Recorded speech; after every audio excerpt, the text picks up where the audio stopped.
Hello and welcome. I'm going to be reading a blog post that I posted on my WordPress blog post page.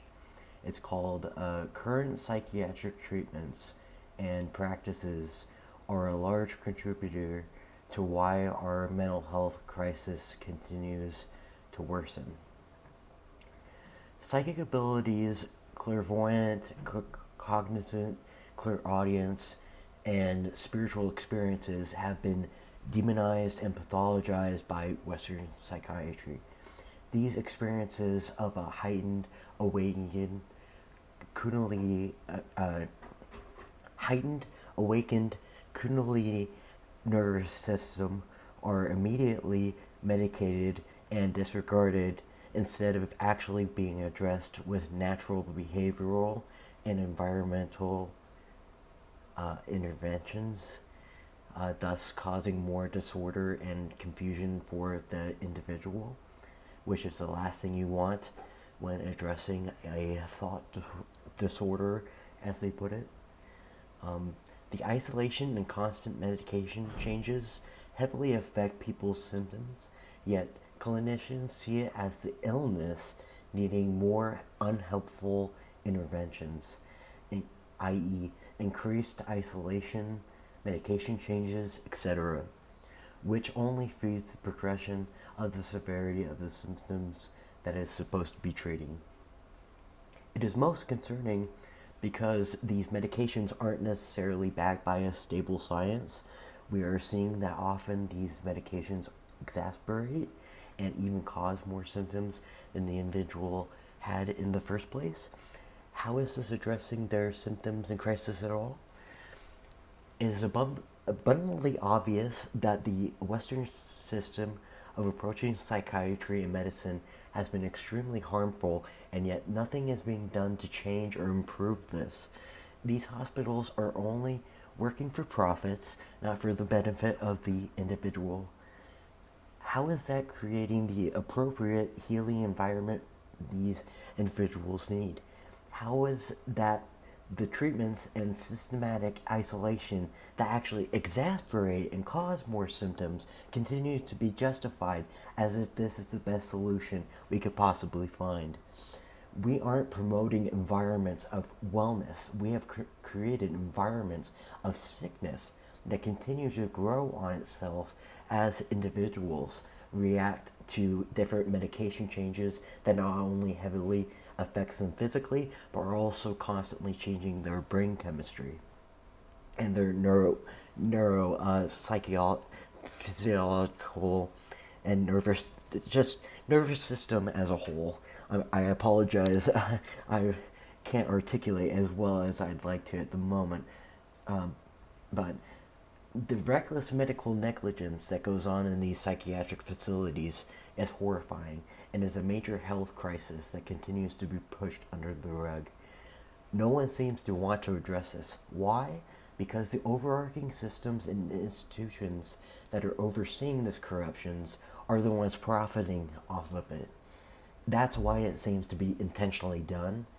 I mean, it seems to be so abundantly obvious how awful conditions have been for so many decades at this point, yet no efforts have been put forward to addressing and changing these things, addressing medication side effects, addressing the medications in themselves.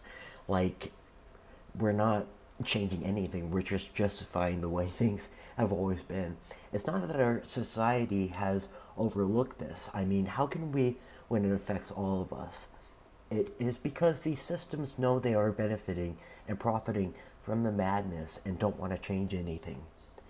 They want they don't want anything to change. They do everything they can to ensure this corruption continues to serve the larger powers that most of us aren't even aware of, despite the toll it has taken on our collective well-being. This heavily impacts every aspect of our lives. Some extreme cases may need medication for short-term immediate stabilization. Again, we need to address these medications because these medications by themselves are not safe And we need safer alternatives and safer interventions that don't just cause more physical side effects that you can profit off of. Let's see, but these medications and their side effects are obviously not meant for long-term use unless you want to deal with long-term serious health consequences as a result of it. These incredibly damaging medications are being overprescribed and recklessly prescribed at an alarming rate that is leaving so many people with more physical and mental health problems that they even came with. There is no regulation for these practices, and it just continues to get worse and worse. The focus should be on stabilization through natural means and finding healthy coping skills to help individuals better take care of themselves when in heightened states. We need to be doing more research with the proper intention of actually addressing mental health conditions and environmental conditions, our economy, it's just the way of being. I mean, everything impacts this. It is a social issue that we're not addressing at all.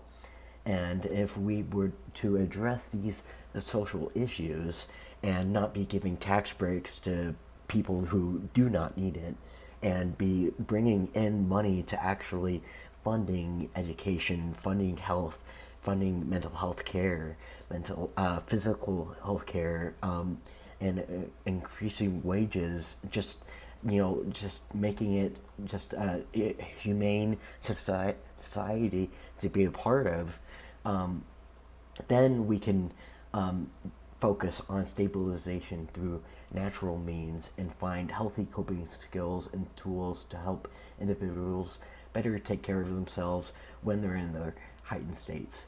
We need to be doing more research with proper intention, not intention on how we can profit, but it's well-being. What about individual well-being? With the proper intention, actually addressing mental health conditions, actually addressing the societal and social concerns and conditions and crises that we're facing, and find more natural, humane solutions that actually provide a short and long-term benefit without causing more issues. But our current treatments and our current ways of being cause more issues, and we continue to justify that because they made a business off of it. It's a bureaucracy, and it's a sick system, and we're seeing that with these new executive orders coming in that forced coercive psychiatric treatment. It's just going to continue instead of us finding better ways of addressing our large mental health, global and physical health crises. So, and homelessness and just everything. You have to address your society. It's not the individuals. It's not people not being able to live in a sick society, and they can't manage. They can't work and be a working drone. It doesn't mean they're sick. It doesn't mean they have the right to be pathologized and experimented on with these harmful medications that cause short and long-term physical health side effects and mental health side effects, cognitive side effects, metabolic side effects that are really, really damaging to the quality of life in the short and long term for people. So we really need to be thinking about these things and having these conversations and taking these things seriously. So yeah, I just wanted to read my blog post on that, and I'll see you in the next one.